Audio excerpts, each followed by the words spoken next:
submitting your PhD, or did you already submit your PhD? I can't remember. I'm Yeah, very sorry. I defended it in March or something, so it's been a while, but relatively Okay, new. my apologies. I must have missed it. But anyhow, congratulations. Thank you. Was it tough for you? Yeah, it was long, but it was a joy. It was a good conversation and discussion. Okay, great. Okay, so Yunfan and I, can you just maybe hit the record? We can record and we can kick off. All right. Okay. So welcome in for today's session. Just wanted to let you know that today's session will be translated into Chinese and Spanish. And I would advise that you select the appropriate channel. And the way to select a channel is you click on a globe on the Zoom, and then you select either English, Chinese, or Spanish. So the talk will be given in English, and it will be simultaneously translated into Chinese and Spanish. The reason it is I advise you to go into the English channel is that you can hear a translation back if there's a question by the Spanish or English speaker asking questions of Andy, who is today's our great guest. Ushla, would you like to say about the interpretation channel, please?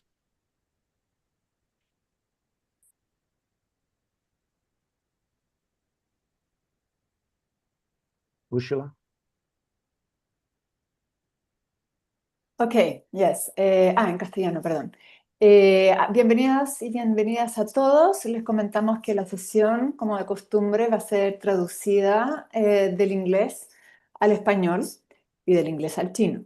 Por lo tanto, les pedimos que seleccionen el canal correspondiente en el icono de interpretación, como un globo terráqueo que está en la barra inferior de la pantalla. De manera que, aunque escuchen la charla en inglés, van a poder escuchar también las preguntas si se hacen en chino o en español. Así que la sugerencia es, desde ya, seleccionar el canal de interpretación correspondiente.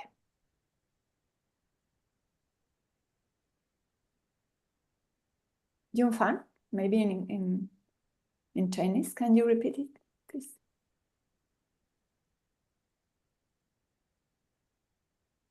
Hello, Yunfan. Hi, I'm here. Yeah. Would you mind just saying about the interpretation in Chinese so the Chinese speakers understand that they need to select the interpretation channel in Chinese, please? Would you mind? Yunfan? 好的，非常感谢今天来参加这个 Andy Polaine 的这个讲座。那么今天这个联席主持人 Ursula Bravo 是来自智利发展大学的教授，也是 Base 的杂志的主编。那他也非常荣幸能够和大家一起参加这一次的讲座分享。希望大家在聆听的过程当中，如果有任何疑问和想法，欢迎大家在公屏上面提出自己的意见和问题，大家可以一起交流。Okay, thank you. So, Eric, the screen is yours. Okay, I think we've met with Andy a long time ago now. It would be maybe, maybe it's coming on to nearly 2 decades. We kind of cross paths at different projects and from time to time. But the reason we have asked Andy to join us today is to reflect on his keynote at 2011 a session. It was a very first symposium around design education that was organized in Paris. And rather than me going ahead and jumping and unveiling your presentation, Andy, why don't you take off and you can kick off, please. Okay, thank you very Screen much. is yours. Thank you. Thanks for the invite. Let me just share my screen. And I think you all should be seeing that just fine. So let me just move. It's okay, thank you. Good. I'm just going to move some of Zoom screens around because Zoom doesn't obey any kind of rules of any kind. There we go. So I am Andy Polaine. I'm Dr. Andy Polaine officially. I'm the co-lead of the MA of Service Design in the Hochschule de Luzern in Switzerland. And as I was saying actually before, just in the sort of chatting before, it's been a thing that I've been doing for some time. So I've taught for a long time, taught design or some kind of digital interaction design and things like that for a long time. And I started the master's. Well, I started the track, the service design track. It was the first one in Switzerland back in 2009. And then I wrote this paper in 2000, and I think I wrote it in 2011. That's when the conference was. And it was sort of came out a little bit of a frustration because I noticed, I was involved back then in design research as well. Part of my job there was half research and half teaching. And so I wrote this paper called A Failure of Imagination because back then, which is 14 years ago, I argued that sort of design, or more specifically the design process, had sort of failed to become part of the public discourse in the way that the hard sciences have. And I'm going to sort of reflect on it a little bit over this coming talk, because there was it was frustrating to me that practice, education, and research seem to be just really kind of split. Education, I think design education mostly lent towards a sort of practice-based thing. That's part of the history of design education. Is teaching craftspeople to become craftspeople, right? But I noticed then the sort of research didn't really flow into the teaching, and then I have sort of spent my life with one foot in sort of commercial design life and one foot in academia. So my last full-time job, I teach design lead, I coach design leaders now. That's my sort of the larger part of my work, and I do that independently. But prior to that, I was at Fjord, which is now Accenture Song, and I was the APAC regional design director there. And, I could probably count on one hand the amount of times someone said, "Oh, I found this interesting stuff in research that we can use in our work." I'm going to talk about that in a little too. And so when I was sort of asked to come and do this reflection on this paper sort of many years on, it sort of came at an interesting time. So this is slightly self-promotional, I apologize for that, but we're just about to launch. So I wrote a book 11 years ago. Well, actually about 11 years ago with Ben Rees and Labras Lavery about service design. And we've just written the second book. So the second edition comes out on October 21st.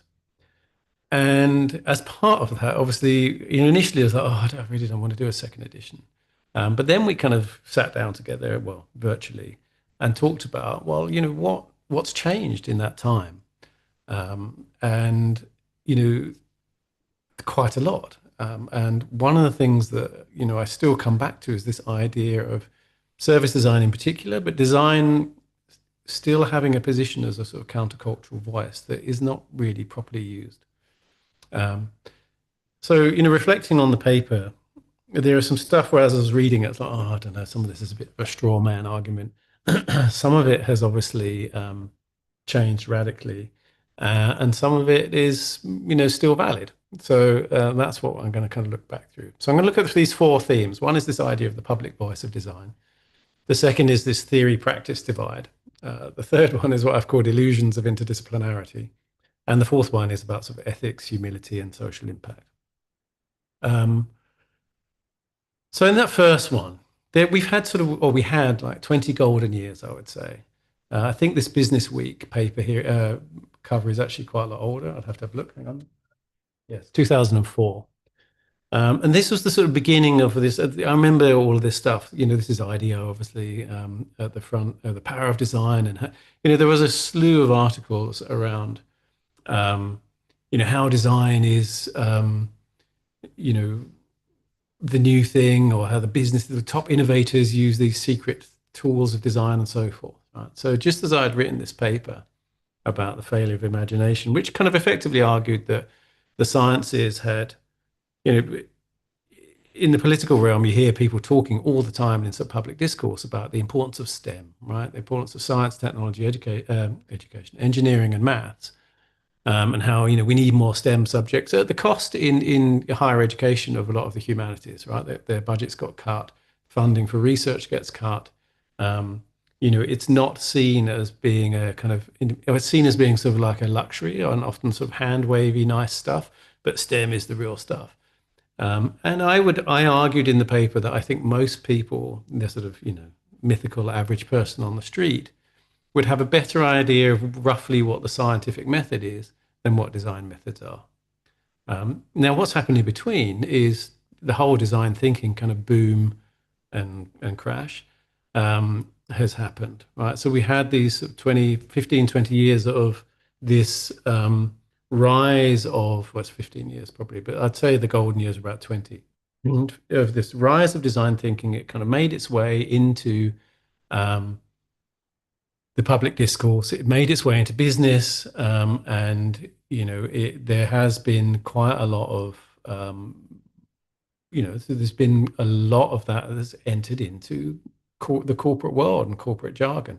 Now it crashed again, so now we've got this other thing in the wake of all the mass layoffs and stuff we've had in the last couple of years, and also all the fear about AI, that there's been a lot of self-flagellation. This piece by Roger Fabricant, I kind of wrote a riposte to actually later on, of all this stuff around, is design dead and what did we do wrong and all of that stuff.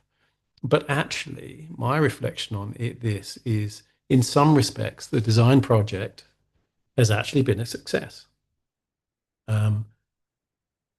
It is no longer, for those of you who are younger than I am, it might sound weird, but I kid you not, like 10 years ago, certainly 15 years ago, if I remember going to places like insurance companies and telcos and talking about doing things like customer journeys, or doing research and actually asking your customers what you want, and all of that stuff. And I was looked at as if I was an alien, like I was talking an alien language. Now, that stuff is really sort of common language. There's a whole load of stuff there that I think we overlook as designers, whilst we're beating ourselves up about we didn't show our ROI and all of that stuff. Where actually, I think we have done partly of what I was talking about in the paper, arguing for in the paper, which is, the language of design is more present. I still think some of it suffers from design's usual problem, which is that it's everywhere, right? And so thus design is invisible. I distinctly remember in Australia, one of the parents of a student of mine coming up to me at the end of the graduation ceremony and saying, but, what does a designer do? And I said, well, see the clothes you're wearing and the car you just drove here in, and the device in your pocket, your everything you have at home, everything you watch on TV, anything you read, any of that, those have all been designed by people. And it's kind of a bit of a shocker to people who tend to think that this stuff just kind of pops into existence without being designed. And I still think probably, film and TV are generally also better understood than design is. Most people, I think, know that someone writes a script. Some people do maybe a thing called storyboards, then they shoot the stuff, they edit it. There's maybe some special effects that happen, and then it goes out into the world. At least that. Right? And so I'm sort of arguing both sides of it. I think in some sense, the process is still sort of not that well known, but a lot of the methods, and I say the methods are part of the process. I think some of the mindset is still not really understood, and I think we think that the sort of value of design is less understood. But actually, I think that in general, we've had a much bigger impact than we have. It's just gone everywhere. The thing I wrote as the sort of riposte to Roger Fabricant's piece was called On Mediocrity in my newsletter. It was because I realized that I think as designers, we tend to think we want to change the world, and that the return on investment of design is this kind of massive impact and social impact. There was a sort of period of time, not that long ago, maybe sort of 7 to 10 years ago, where there was generally a kind of vibe that if only designers around the world, and particularly service designers, everything would be fantastic. And that's obviously not the case. What I realized when I was working at Fjord and Accenture, Accenture, the big technology consulting firm, owned Fjord and then sort of absorbed it into Accenture Song, was that mediocrity, sort of mediocre work was fine for a lot of people. And I don't mean this kind of badly. I think Fjord's mediocre work was and is probably much better than a lot of people's kind of great work. What I mean by that is quite often we would want to be. So the example I gave in this essay was, I might go into H&M or into whatever sort of clothes store and just buy myself a cheap T-shirt because that's all I need. Well, I don't need a bespoke kind of Savile Row suit, hand stitched. I don't need a T-shirt that costs 100 euros or something. Sometimes I just want a T-shirt that costs 20 or 16 euros, and because that's what later stage capitalism kind of pushes us all towards, right? And for many clients, whatever we were complaining like, the budget got cut and we weren't able to deliver the amazing thing we could have delivered. But actually, for the clients, it was still way better than what they had before. And the Accenture folks, it was better than what they would have produced on their own. And so, from their perspective, everything was great. So I think a lot of the arguments around, design is dead and we failed and everything are actually kind of false. I would argue that actually, generally the design project, as I like to call it, has been a success. So that's on the sort of practical side of things. That said, I still feel there's quite a theory practice divide, which was one of the things I talked about in here. And one of the things I talked about was that there was this kind of forced divide between practice, theory, and research. The academic design research is still largely quite insular. It's too removed from design practice. Part of it, though, is a function of how the funding works, right? Now, I think it's still the same. I think UX research tends to be more inclined, like anything that's to do with sort of, because it edges onto humanities and sociology and ethnography. I think there tends to be more drawn from that. Occasionally, people use certain studies to kind of to back up their arguments about things, but most of the time, I do not see design practitioners. Their first port of call is not to go to the design research literature. Right? In fact, it's difficult. It's always one of my things that I still tell all my students and told everyone at Fjord is go and check out the secondary research because probably someone's done some work on this. If you want to understand, I don't know, retail shopping experiences, and there's quite a lot written out there. You don't just have to go to the mall and interview people. And the argument I made in the original paper was that in the sciences, like in the sort of hard sciences and classic sort of, biochemistry or physics or something, kind of research is practice, right? So scientists don't often, I mean, obviously there are people working commercially and I guess but if you even think of places like sort of labs and pharmacy industry and stuff, a lot of the time, anyone working in a clinic is still doing research as part of their practice, right? And so what kind of practice is for a scientist is research. It's not had this kind of split that happened, and there's historical reasons why this happened in design from about, probably 70 years ago. But it doesn't have this kind of artificial split. And I think that's still a problem. I really do. One of the things that has kind of changed, obviously, in the last 10, 15 years is the rise of product and by digital product. And, it's come with masses of frameworks. It's come with loads of new sort of ways of thinking. And it's the head end of kind of agile and lean. It did a great job of convincing businesses of process, right? But it allowed those businesses, I think, to slip back into old habits because it used industrial language, right? They talk about, delivering stuff. They talk about, feature factories, and they talk about products. And none of them are. Most digital products are services. I'm here to tell you, if the servers go off at Slack, you'll soon find out that Slack, the app itself, isn't really a product. It's kind of unusable, right? So same as what we're on now on Zoom. So really, these things are services and they're platforms. And I think that, there's a thing that happens there where you get this sort of over reliance on frameworks and the kind of that don't actually reflect a reality. So there's this weird thing there where the kind of theory and practice crossover also don't match up, right? So and the problem with frameworks, which is, well, I mentioned the sort of late stage capitalism thing, is the problem with, say, if anyone's read Donut Economics, you'll know what I'm talking about, is that you can have a framework, and economists do this all the time, and when the world doesn't match up to the framework, they go, well, we need to adjust the world to match the framework. Something's wrong there, instead of considering that maybe their kind of model is not correct. And I put this quote here from Abraham Heschel of words create worlds, because if you start talking in terms of delivery and velocity and efficiency and products and stuff, you start thinking in that way, and so you get back into this industrial mindset. So I think that's I think that's still a problem. I think actually that design opened up or left a gap for kind of product leadership and thinking to slot into, because we didn't kind of quite connect properly with industry.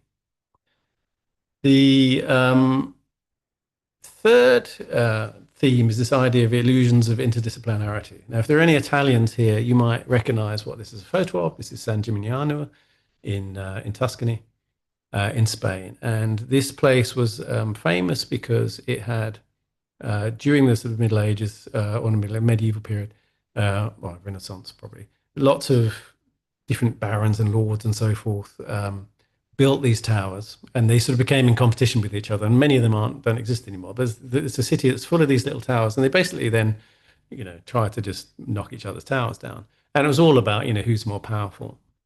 And this is a thing that I think is still the case in academia, that part of academic research involves, part of a career in academic research involves building your own tower, right? And in the worst cases, as you see it sometimes in conferences, there are these different factions, and there's like a sort of stoush, an argument going on. And basically you build your tower and often try and sort of knock down the tower of someone else whilst you're doing it. And part of that is because you're competing for that funding, right? And so when the funding gets smaller, so when you have that dominance of STEM, you see that's where the bulk of any research funding goes. And it's you see it all the way through. So you see it at school. You see how those subjects are prioritized over art subjects or humanities. I have a friend in Australia who became an art teacher because he was sent to art class as a punishment when he was at school. And so you still see that run all the way through, right? The idea that those things are kind of higher or better. And then you see it in university funding and research funding. And what you're also seeing, obviously, with the rise of AI is a real threat to the humanities quite often too, even though that stuff's all trained on the outputs of humanities. So I think that part of the problem is, as that funding starts to become smaller and smaller and smaller, you get this effect even more, which is about people kind of building their little towers. And so the sort of interdisciplinarity, which I think a lot of us strive for, is sometimes fake, right? It's sometimes there because the way to get some research funding is to have an interdisciplinary grant funding and a proposal, a project proposal, because that's often one of the criteria. And then, but the actual interdisciplinarity is a little bit illusionary. It's often people working more in parallel, or it doesn't really kind of properly happen. There's not real deep learning between the two areas. I have a reflection on this, which is I don't know whether AI will tip the balance or not. I wrote some time ago now, so it's 2019. I wrote a paper as part of one of the Fjord trends that I also co-wrote, which I called it Design in the Age of Synthetic Realities. And I kind of looked at this idea of designers becoming curators rather than kind of creators so much. And all of that stuff. This is when sort of the beginning of deep fakes was sort of coming into the internet, and sort of GAN created images and all those kinds of things. There is a history to this. You can read the whole essay if you want. It's definitely obviously shifting the way we think about design. But the best thing I heard recently about design in the age of AI was, someone said, well, really a large part of being a designer is discernment and taste. And those two things are quite difficult to. I don't think AI is very good at that, because because that's not the way it works. It tends towards the mediocre, right? And so that whole sort of H&M example, metaphor that I gave, that whole sort of mediocre layer where design can sometimes get pushed to, is probably really threatened. And if you're I don't mean that all product managers or product people are like this, but if you, in the worst case, sort of the most dysfunctional form of a kind of product manager is someone who really sees design as a way to get their mock-ups to engineering in the digital world. And in that case, designers are just, these annoying people who they need to kind of, because they can do the stuff in Figma. And so obviously for them, AI sounds really great, because why now I don't need a designer, probably don't even need an engineer, because I can just kind of vibe code my stuff. But the reality of that is actually that it doesn't really work, or it works in only like sort of 6% of the time. So it may tip the balance, and I guess it should be part of what we're talking about with our students, and in the research. But I think the jury is still very, very much out on that, if not just because of the resource costs. And then the fourth theme was this idea of ethics, humility, and social impact. So at the end of that book that I mentioned, the service design book, we had this chapter in it, which was the challenges for service design. And in it, we sort of took a triple bottom line view, which was, sustainability, the sort of economic aspect of it, sustainability, and social impact. And it was kind of optimistic, really, saying, we think service design and that kind of ecosystem thinking and design in general has a lot to offer to this world, and that it can shift the way people think about consumption. And there was the beginning, there was a big thing around the sharing economy back then, and we all thought that things like Airbnb and car sharing services were going to reduce the amount of consumption, and in many cases they did the opposite, right? We also felt that the ecosystem thinking of service design, when we think about organizations, would also have this effect on, has a natural role to play in things like circular economy, which it does.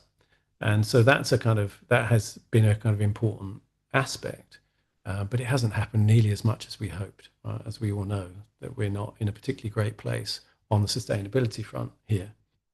I think, though, that when it comes to sort of social impact in particular, we did, it has become a design, has become I'll go back here actually, has become, has had to, in government services in particular. So I don't know if anyone is here from the sort of gov.uk folks or public services.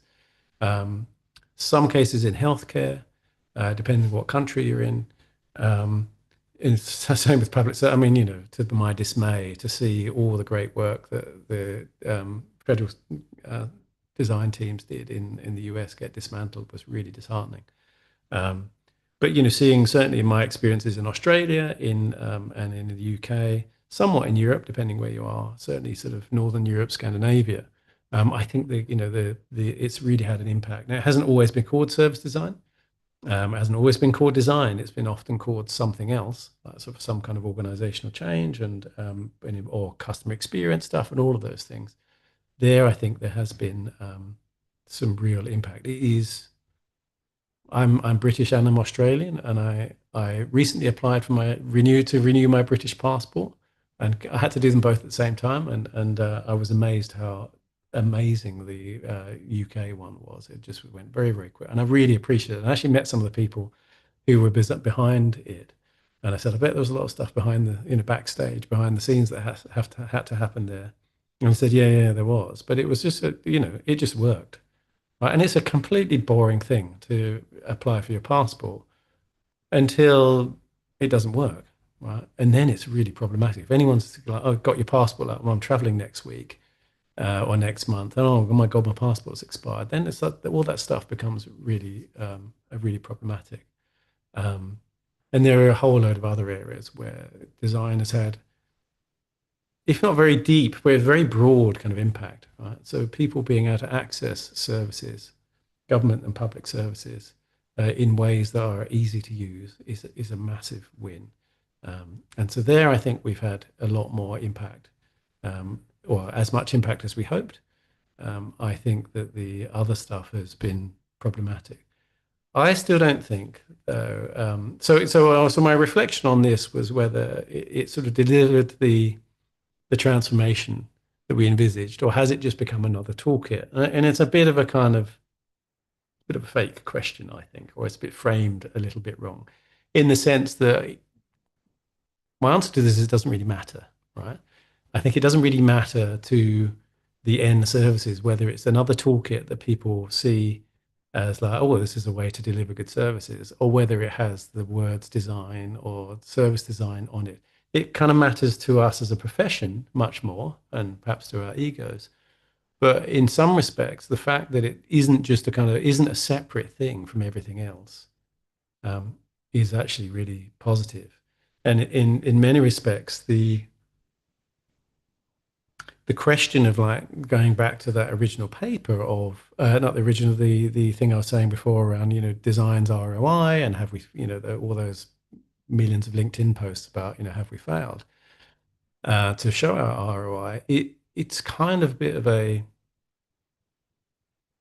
a fake question too, or a false question, in that design has kind of done this thing where it's sort of set itself up in a way as separate from the organizations or in opposition to the organizations that it is operating within. And that's really problematic. I think we do bring a different mindset. We do bring a different set of skills to people who've come through a traditional business pathway, an organization pathway, for sure. I think we've often made a mistake of setting it up in sort of opposition, as in, though we wanted to do this, but the business won't let us, or leadership won't let us do this thing. You don't really hear other departments in organizations talking about this. You don't often hear HR or sort of accounting or finance say, oh, we wanted to do this, but the business won't let us. I think there's an understanding more that they are part of the business, and design is too. And so in some respects, the sort of visibility of design as a separate thing, as long as it doesn't get cut out completely, but it just being kind of part of how people do stuff, that actually gets to if that happens, in some respects, that answers my complaint in my original paper about it becoming part of the public discourse, that it's just the way people do things rather than this kind of separate element. So it kind of brings me back to the final kind of reflection here, which is, does design education and design research, I should say, do design education and design research, I just realized, have a role to play in shaping public imagination for the future? Or are we just setting up graduates for crushing disappointment? Where this comes from is partly, again, this split that I see. I see a lot of design research, and still I think it's often distanced from practice. It's less so than I think it was 14 years ago. I think the idea of kind of practice-based research is now a kind of accepted thing. I think it's getting funded better. At least this is my experience. It's fairly narrow experience of what I've seen in Switzerland. I still think it has a role to play in shaping public imagination. I do not want that voice to go away, and in many respects, I think it should be louder right now. If anyone knows Cameron Tonkin-Wise, he's been very vocal about what's going on in the educational scene in Australia, and what institutional responses have been to various pressures. But I also think there's an aspect of good intentions, or our wishes of what the world would be like when we shape design education. And I'm sort of putting design education and research together, because obviously you go from sort of undergraduate to postgraduate, and they start to blend together. In all our mission statements and all of this, we all talk about social impact. We talk about the importance of planet-centric design, or whatever we've decided to call it, life-centered design, circularity, eco-social, and all the rest of it. And yet that's not the world that our students go into. And I regularly have conversations with recent graduates who left with all this kind of hope, and then they get their first job and they're crushingly disappointed because they're just being told to do mock-ups of screens and stuff like that. And so I still feel there's a bit of a disconnect between how we talk about what we want it to be and actually what's going on in practice. And I leave that question open for you, I think. That, I think I'm going to stop there and go to Q&A. Thank you very much for listening to me. Thank you so much, Andy. There's you generated lots of thinking, and there's many questions already in the chat. I'm going to go and get the chat now. We'll kick off. Why don't we kick off with Mauricio? Mauricio, would you like to come in and ask your question, please? Hi, Mauricio.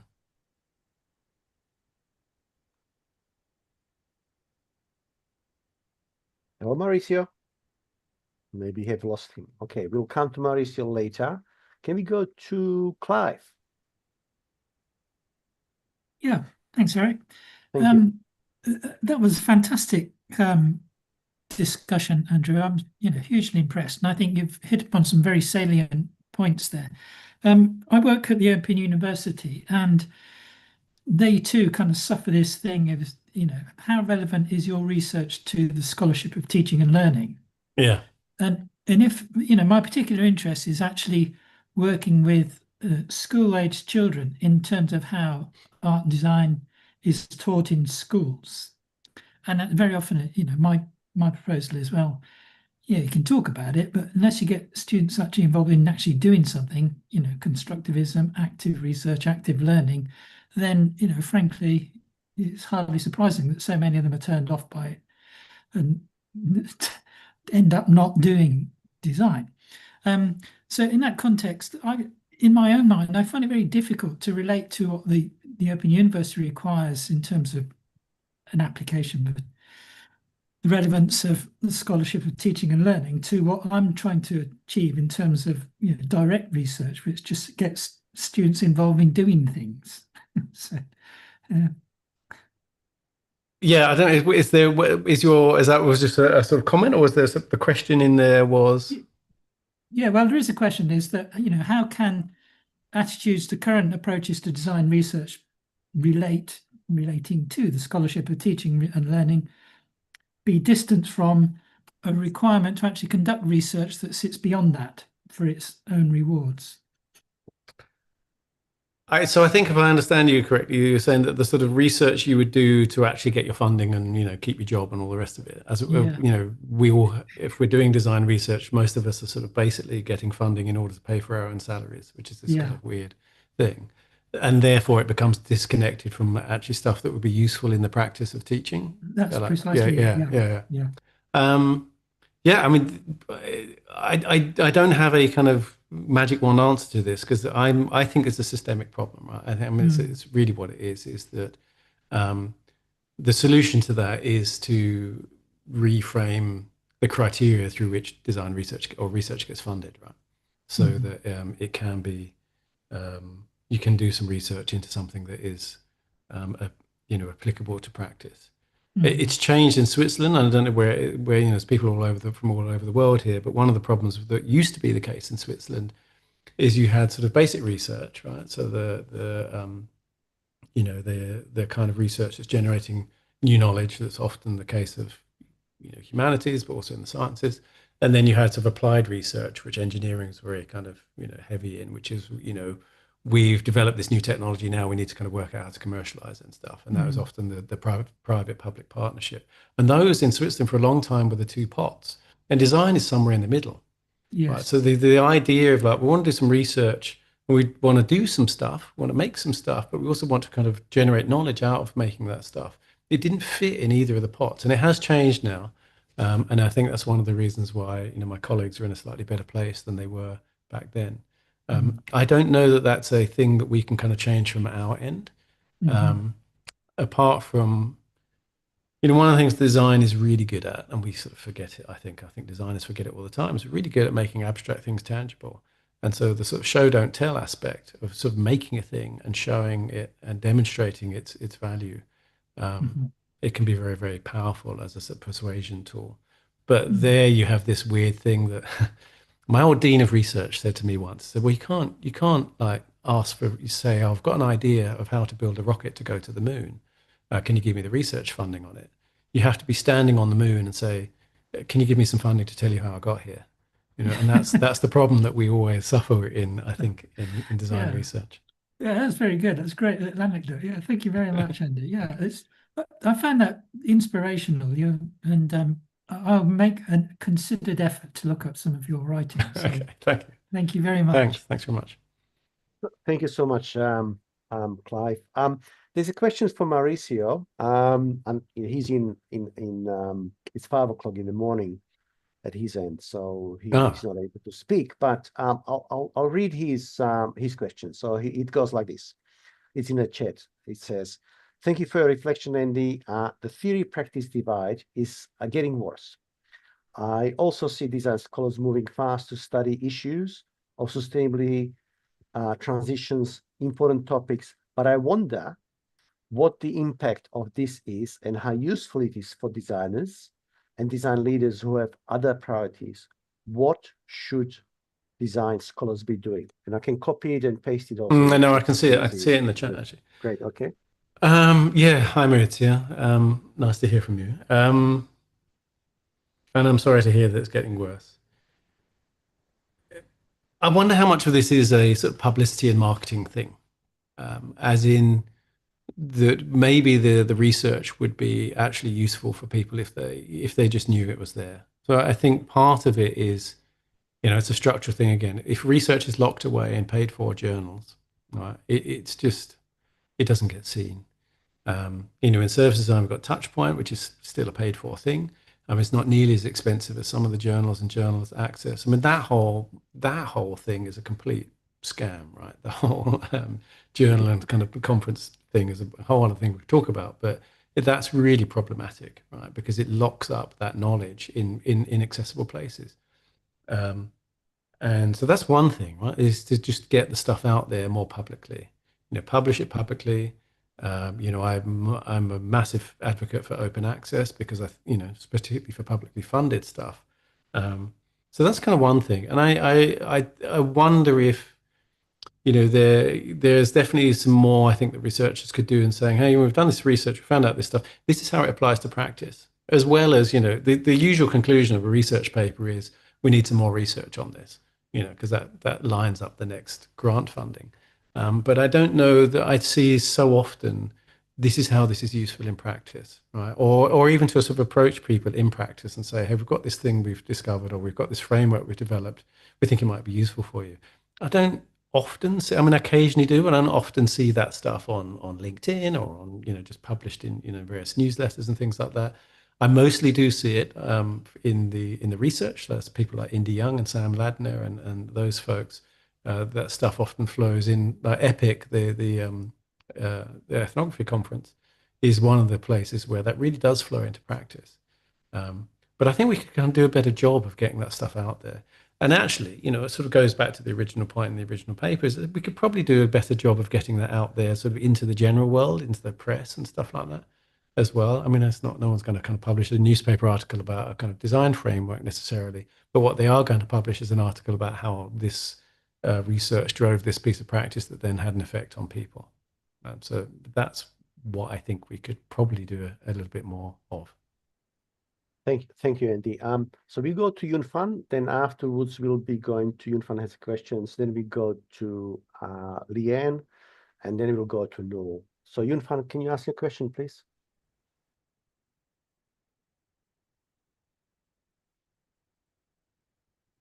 I can see the English translation of it. I guess I could read it out and she can do the translation, sure. maybe, because we're not in her channel, right? No. But if she asks the question, then it will be translated. But anyhow, it looks like she's muted. Okay. Yeah. I'll read the question. I'll read the question out. So I guess this question, according to your point of view, it is difficult for the design discipline to achieve the goal of interdisciplinarity based on interdisciplinarity and cultural foundation. What is the role of the designer collaborating with the engineer or manager? What is your strategy and suggestion for the future of designers?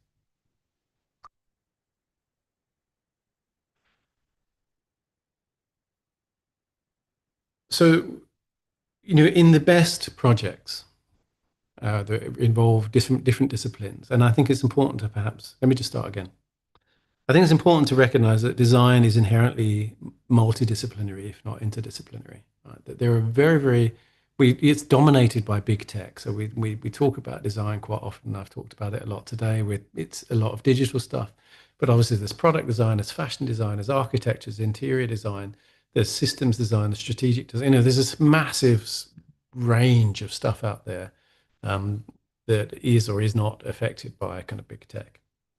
And everything else going on. So I think design is very broad with multiple disciplines, or even just interdisciplinarity within design. I'd really like to see better, industrial and digital design crossover happening. You see it, obviously, Apple and the rest of them have done a good job of this. In automotive design, it's still fairly split. It's one of the reasons why sort of CarPlay and things like that have just trumped whatever the manufacturers put in their cars for the kind of in-car entertainment stuff. I think that on the best projects, you're just a group of people trying to solve different problems in a room, and it doesn't really matter what your disciplines are to a certain degree.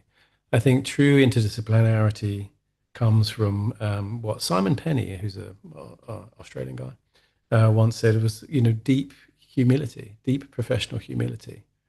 Interdisciplinarity isn't, engineers and designers just kind of handing stuff off to each other, or, one handing stuff off to the other. It's really about kind of actually understanding, putting your sort of humility or your ego aside and sort of having the humility to really understand the other person's world and think about how you might use what they do in your own work, rather than how you can persuade them that your way of working is great and they should use it. Right? And which is usually the way around it is. So, I think that is important. That goes back to that point I was saying, that design has often set itself up as as the victim, or in opposition or in conflict with the business or organization, instead of thinking, how do we serve it? And I think that we would do better if we were doing that. I think that has more to do with it probably in practice than it does to do with it in academia, though. Thank you so much, Andy. Leanne, would you like to come to ask a Oh, question, yes, please? again, thank you. Hello. Thank you, Hi. Andy, for your hi. Thanks for your talk, of course.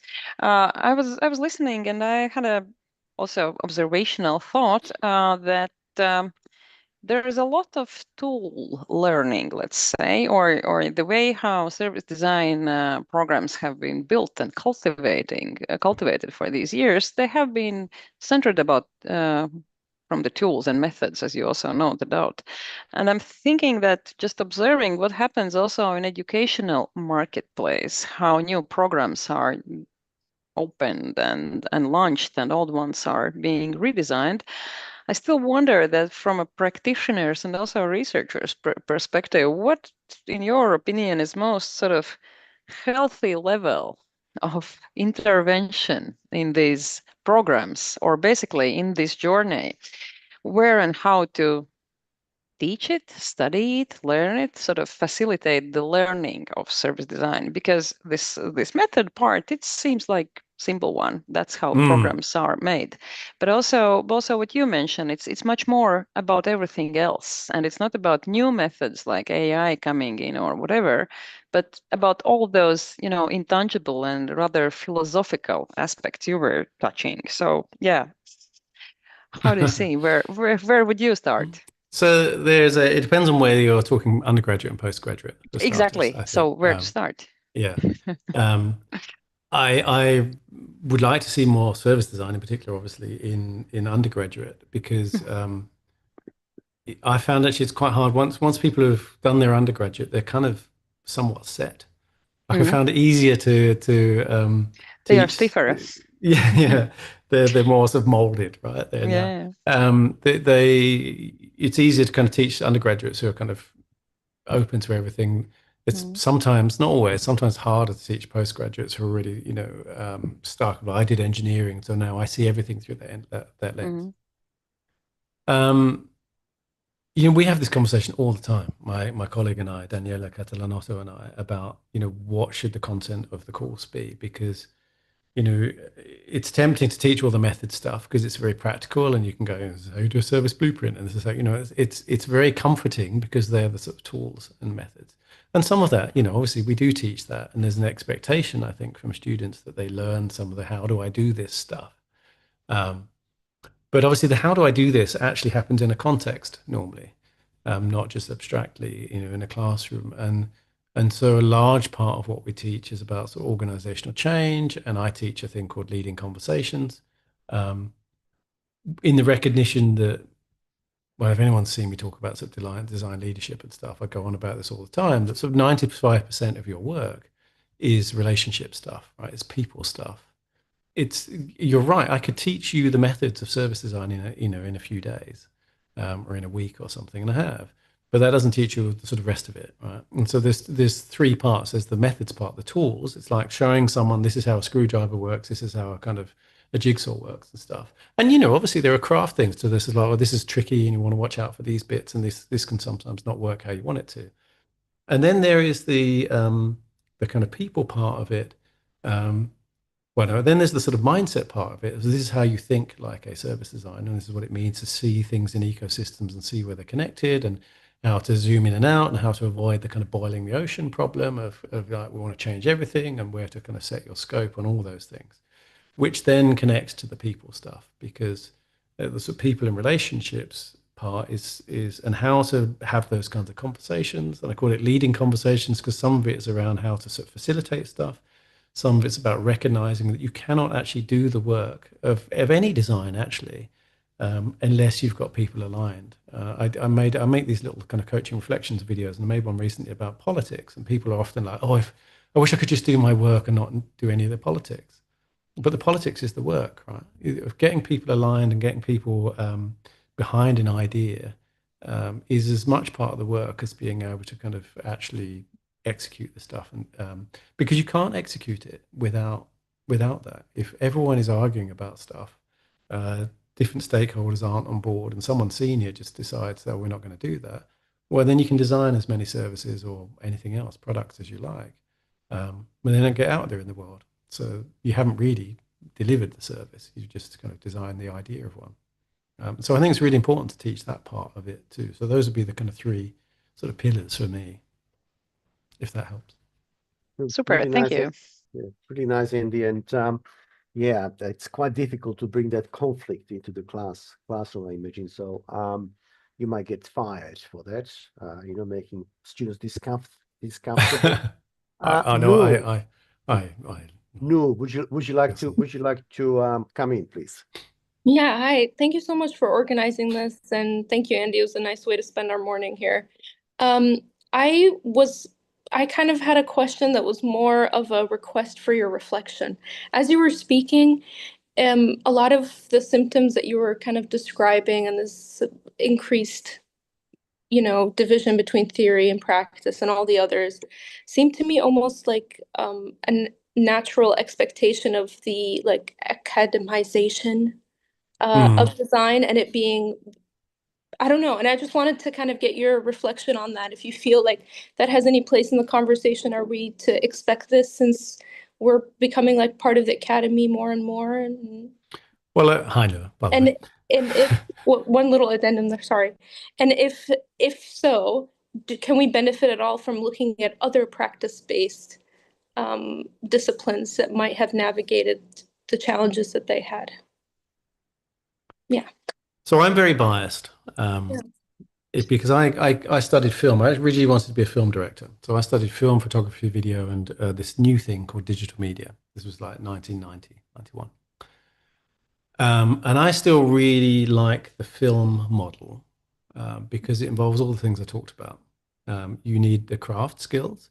You need, it's interdisciplinary, right? So a sound person, a camera person, a director, a producer, costumes, makeup, all the rest of them, they're all filmmakers. And we're taught to, refer to themselves in that way, but understand that collectively they create this thing. And so you need to teach those skills, right? And the craft of how you do those things is really important. You also need to teach, and I remember being taught, one of the things was we would get collectively graded on a piece of work, and we might get individually. So if I was the camera person, they might say, well, this whole story was rubbish and the kind of direction of it was terrible, but the camera work was nice. But you know, as a group, you would get graded, and if people had a terrible falling out on the production, which was pretty common, and you know, that was that was what you got graded on. You got a low grade because you didn't sort that stuff out. And I really like that kind of model still, where film has this sort of these pillars, but it's also very much kind of matrix thing, and there's also a kind of mindset around it. The difference is that I think with film is that people tend to know, we know we're making a film, we know we're making a story, and it's going to end up as this kind of linear thing on screen. And so there's not so much discussion about, oh, what is this thing? Even though there are lots of different methods, lots of different genres of filmmaking and all that sort of stuff. And I see that as quite successfully taught, of that combination where, and I think part of it is about not splitting those things apart, but seeing it as this is one and a whole. So you can teach people around cinema and the eye and storytelling and what it means and all that kind of stuff. You can teach people, that's the sort of mindset stuff. You can teach people around the methods and craft of it. And you can also teach people around the stuff I was talking about before, around the kind of collaboration aspect of it. And you can teach people about how to, you know, and sometimes in the best cases, they make stuff that goes out into the world and has a cultural impact. So I don't necessarily think that sort of when we say that academized, yeah, I know. academization, it's not really a word, is it? Of design. I think partly what you're talking about is that increasing that split between the sort of theory and practice. And I don't necessarily think it has to be the case. I think there are other models of that, of not being the case. I would also say, you know, I've been in my academia most of my life alongside my professional life, and been teaching, you know, service design for however long it is, 16 years or something. You know, so that's been going on for ages. I don't necessarily think it's a new phenomenon that's happening. I think some of it though is a function of, as I said, the funding. And then another problem is ratification of courses, right? So the way that, not assessment, what's the thing I mean? Yeah, I think it is assessment of courses where the word is escaping me, where the sort of government ministry kind of comes in and checks that everything is right. Can someone remind me of what that word is? Quality assurance. Yeah, the quality assurance. So a lot of that then is very, very structured in a way that it suits a certain kind of teaching, which is often that sort of transmission of knowledge kind of teaching, the way you might, you know, teach maths or physics or something. And it doesn't really work very well for the humanities or the arts and design. And I think that's part of that problem, is that structurally you're forced to do things because the ministry can measure it well and make sense of it. And that actually forces a structure on it that is detrimental. So that's a kind of structural problem too. There's more to that than I can probably have time to answer though, Noor, but I'm happy to chat about it. I appreciate it. Thank you. I think we'll have you in the future again, Andy. Okay. We'll close the session with Francesco. Francesco, can you come in, please? Ask your question. Thanks so much, Eric. Thanks so much, Andy. The question is in the chat, but let me reframe like this. I'm thinking about Chomsky. Create the problem and offer the solution. I'm totally agree with what you mentioned, what you present, but look like, let me provoke you in a respectful way, that the Anglo-Saxon system that push the research in this level of conversation, it's also part of the problem, or is the problem, and is tried today to offer solution to resolve the problem created by the system. This is not a question. The question is much more in the chat. Is based on elitism. Is a new field that I'm trying to do the research. I don't know what do you think about this, because if we don't accept and understand that the correct problem that we are facing in research and in education is also based by the same people that do business and teach at the same level. Thanks so much for your time, and congratulations for like always. Thank you. I mean, I agree. I think this is what I mentioned Cameron Tonkin-Wise before. I mean, I think this is the thing he's been sort of railing about online for ages, actually, and then certainly in the last kind of year, is, you know, absolutely there's a kind of structural problem there. There's a massive structural problem in the way that the leadership of educational institutions, and, you know, I remember when I first went to Australia, I know we have to wrap up. When I first went to Australia, there's just been this shift in the government there towards a conservative government. It's the Howard government, and the Minister of Education was just awful. And Howard wasn't great at that time. And one of the things they did was sort of systematically start to kind of defund aspects of education. And it was part of that thing that swept around the world, which was that educational institutions should be run like businesses, right? And that's been the biggest structural thing. Again, Chicago School of Economics, there's this whole idea that kind of economists, have been, the economic model is the solution for everything, and therefore everything should be run, all government services, all public services should be run like businesses. And we've seen it. It's a disaster almost everywhere when that's the case. And especially in education, I don't believe education should be a thing that is making money. I don't think it's just necessarily sort of losing loads of money, but it's a kind of just an investment in the future, obviously, massively. I don't really think it should be a drive towards efficiency, because a drive towards efficiency almost always means a drive towards the kind of mediocre middle, or at least the sort of populist kind of middle. And you lose a lot of kind of very, very valuable, less lucrative degree programs and all of that stuff. And then you lose the staff, and then those people go, well, I can earn better in the private sector and all that stuff. So, yeah, I agree. As always, it's kind of follow the money, right? That's where most of the problems start. Thank you so much. Thanks so much. Thanks so much. Thank you, Francesca, for your question, and everybody else who asked questions. Thank you, the interpreters, Yasmin and Liz, Yes, thank you. doing the interpretation. Andy, thank you for too. joining us. And Ursula, can you take us out, please?